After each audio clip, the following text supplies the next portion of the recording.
जय श्री कृष्ण। राधे राधे दोस्तों, स्वागत है आपका अपने चैनल पर। आज हम आपको संकष्टी चतुर्थी की व्रत कथा पूजा विधि बताएंगे। किसी भी कार्य को शुरू करने से पहले गणेश भगवान का पूजन किया जाता है। भगवान गणेश की पूजा करने वाले भक्त हर महीने कृष्ण पक्ष की चतुर्थी को गणेश जी का व्रत करते हैं। इस व्रत को संकष्टी चतुर्थी का व्रत कहा जाता है। संकष्टी का अर्थ है संकटों से मुक्ति। जीवन में आ रही परेशानियों से छुटकारा पाने के लिए संकष्टी चतुर्थी के दिन विधि विधान से गणेश भगवान की पूजा करने तथा संकष्टी चतुर्थी की कथा को सुनने से खोया हुआ मान सम्मान तथा धन वैभव आदि प्राप्त हो जाता है और व्रत करने वाले आनंदमयी जीवन व्यतीत करते हैं।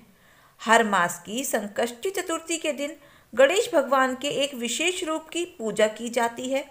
पौष मास की संकष्टी को अखुरत संकष्टी चतुर्थी के रूप में मनाया जाता है। इस दिन गणेश जी के अखुरत महागणपति रूप की पूजा की जाती है। अखुरत अर्थात जिनके पास उनके सारथी के रूप में मूषक हैं। तो आइए शुरू करते हैं अखुरत संकष्टी चतुर्थी की व्रत कथा। एक बार जब बाली संध्या पूजन के लिए जा रहा था तो आकाश मार्ग से नारद मुनि वहां से गुजर रहे थे। बाली ने नारद मुनि को प्रणाम करके उनसे पूछा कि आप कहाँ जा रहे हैं। तब नारद जी ने बताया कि लंकापति रावण ने देवराज इंद्र को परास्त करने के उपलक्ष्य में राजभोग का आयोजन किया है, इसलिए वह लंका जा रहे हैं। कुछ देर बाद नारद मुनि ने चुस्की लेते हुए कहा, अब तो पूरे ब्रह्मांड में केवल रावण का ही आधिपत्य है और सारे प्राणी यहाँ तक कि देवतागण भी उसे ही शीश नवाते हैं। नारद जी की ऐसी बातें सुनकर राजा बाली ने कहा, हे मुनि वर, रावण ने अपने वरदान और अपनी सेना का प्रयोग करके उन लोगों को दबाया है जो निर्बल है, लेकिन मैं आपको बता दूं, मैं उनसे कदापि नहीं हूँ। यदि आप चाहे तो यह बात आप रावण को स्पष्ट कर दें। नारद जी ने लंका पहुंचकर राजा बाली द्वारा कही गई बात रावण को बढ़ा चढ़ाकर बताई, जिसे सुनकर रावण को क्रोध आ गया। उसने अपनी सेना को युद्ध के लिए तैयार होने का आदेश दे दिया। इस पर नारद मुनि ने रावण की चुस्की लेते हुए कहा कि एक वानर के लिए यदि आप पूरी सेना लेकर जाएंगे तो आपके सम्मान के लिए यह उचित नहीं होगा। ऐसे में रावण ने बाली से अकेले ही लड़ने की ठान ली और वह पुष्पक विमान में बैठकर राजा बाली के पास पहुंच गया। रावण ने संध्या करते हुए बाली को पीछे से पकड़ लिया। इससे राजा बाली को गुस्सा आ गया। राजा बाली को वरदान प्राप्त था कि उसके सामने जो भी युद्ध करेगा उसकी शक्तियां आधी हो जाएंगी और उसने रावण को अपनी बाजू में दबाकर समुद्र के चारों ओर परिक्रमा करवा दी। रावण ने निकलने का बहुत प्रयास किया परंतु उसे सफलता नहीं मिली। पूजा खत्म हो जाने तक राजा बाली ने रावण को बाजू में ही दबाकर रखा।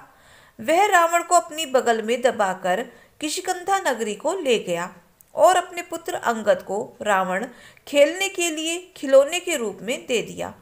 बाली पुत्र अंगद रावण को खिलौना समझकर रस्सी से बांधकर इधर उधर घुमाने लगे।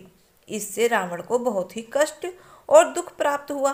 रावण ने दुखी मन से अपने पितामह पुलत्स्य मुनि को याद किया। रावण की इस दशा को देखकर पुलत्स्य मुनि ने विचार किया कि रावण की यह दशा क्यों हुई है। अभिमान हो जाने पर देव, मनुष्य, असुर सभी को यही गति प्राप्त होती है। पुलत्स्य मुनि ने रावण से पूछा कि तुमने मुझे क्यों याद किया है। तब रावण बोला कि हे पितामह, मैं बहुत दुखी हूँ।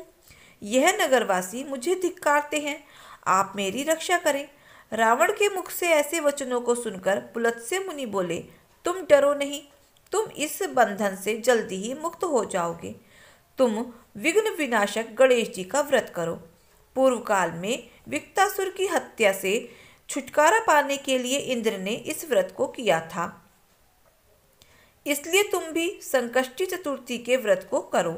पुलत्स्य मुनि द्वारा कहे जाने पर रावण ने भक्ति पूर्वक संकष्टी चतुर्थी का व्रत किया और बंधन से मुक्त होकर अपने राज्य को पुनः प्राप्त किया।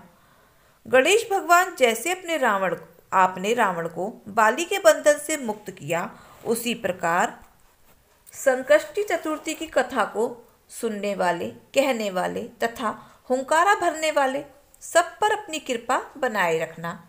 जो भी संकष्टी चतुर्थी के व्रत को श्रद्धा पूर्वक करता है, उसे सफलता अवश्य प्राप्त होती है। अखुरत का अर्थ है वह जिनके पास सारथी के रूप में मूषक है। तो आइए अब सुनते हैं कैसे गणेश भगवान ने भयंकर राक्षस को हराकर उसे मुक्ति प्रदान करने के लिए मूषक के रूप में अपना वाहन बनाया। एक बार गजमुख हासुर नामक असुर से गणेश भगवान का युद्ध हुआ।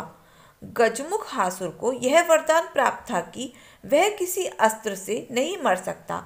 गणेश जी ने उसे मारने के लिए अपने एक दांत को तोड़ लिया और उस दांत से गजमुख हासुर पर वार किया।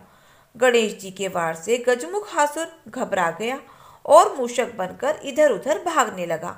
गणेश जी ने मूषक बने हुए गजमुख हासुर को अपने पाश में बांध लिया। गजमुख हासुर गणेश भगवान से क्षमा मांगने लगा। तब गणेश भगवान ने गजमुख हासुर को अपना वाहन बनाकर उसे जीवन दान दिया। इस प्रकार संकष्टी चतुर्थी की कथा संपूर्ण हुई।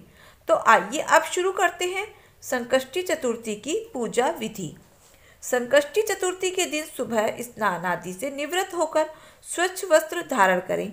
यदि संभव हो तो पीले रंग के वस्त्र धारण करें। सबसे पहले एक चौकी लें, उस पर गंगा जल छिड़ककर उसे पवित्र कर लें। अब पीले रंग का कपड़ा बिछाकर उस चौकी पर गणेश भगवान की प्रतिमा को स्थापित करें। उसके बाद गणेश भगवान की प्रतिमा के आगे धूप, दीप, अगरबत्ती और फूल माला आदि अर्पित करें। गणेश भगवान को दूर्वा अति प्रिय है, इसलिए यदि संभव हो तो गणेश जी को दूर्वा जरूर अर्पित करें।